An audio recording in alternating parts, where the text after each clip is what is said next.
ବର୍ତ୍ତମାନର ବଡ଼ ଖବର ଗଛରୁ ପଡ଼ି ଯୁବକର ମୃତ୍ୟୁ।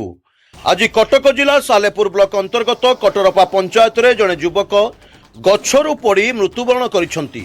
ଘଟଣାରୁ ପ୍ରକାଶ ଯେ କଟରପା ପଞ୍ଚାୟତର କଟରପା ଗ୍ରାମର ସୁରେନ୍ଦ୍ର ସାହୁଙ୍କ ପୁଅ ମାନସ କୁମାର ସାହୁ, ଯାହାଙ୍କର ବୟସ 35 ବର୍ଷ, ପଡ଼ିଶା ଘର ଆମ୍ବ ଗଛରେ ଚଢ଼ି ଆମ୍ବ ତୋଳୁଥିଲା ବେଳେ କୌଣସି କାରଣବଶତଃ ଗଛ ଉପରୁ ତଳକୁ ପଡ଼ିଯାଇଥିଲେ।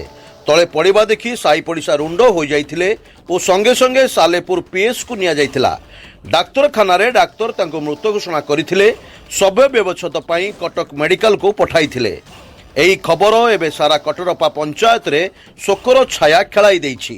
ଆପଣଙ୍କୁ ଆମେ ଆଉଥରେ କହି ରଖୁଛୁ, ଗଛରୁ ପଡ଼ି ଯୁବକଙ୍କର ମୃତ୍ୟୁ। କଟକ ଜିଲ୍ଲା ସାଲେପୁର ବ୍ଲକ ଅନ୍ତର୍ଗତ କଟରପା ପଞ୍ଚାୟତରେ ଜଣେ ଯୁବକ ଗଛରୁ ପଡ଼ି ମୃତ୍ୟୁବରଣ କରିଛନ୍ତି।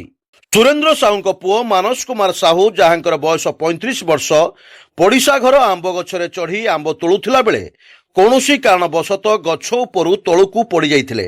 ତଳେ ପଡ଼ିବା ଦେଖି ସାହି ପଡ଼ିଶା ରୁଣ୍ଡ ହୋଇଯାଇଥିଲେ ଓ ସଙ୍ଗେ ସଙ୍ଗେ ସାଲେପୁର ପିଏସ୍କୁ ନିଆଯାଇଥିଲା। ଡାକ୍ତରଖାନାରେ ଡାକ୍ତର ତାଙ୍କୁ ମୃତ ଘୋଷଣା କରିଛନ୍ତି। କଟକ ସାଲେପୁରରୁ ବଳରାମ ବେହେରାଙ୍କ ରିପୋର୍ଟ, ସ୍ୱତନ୍ତ୍ର ଓଡ଼ିଶା ଲାଇଭ୍।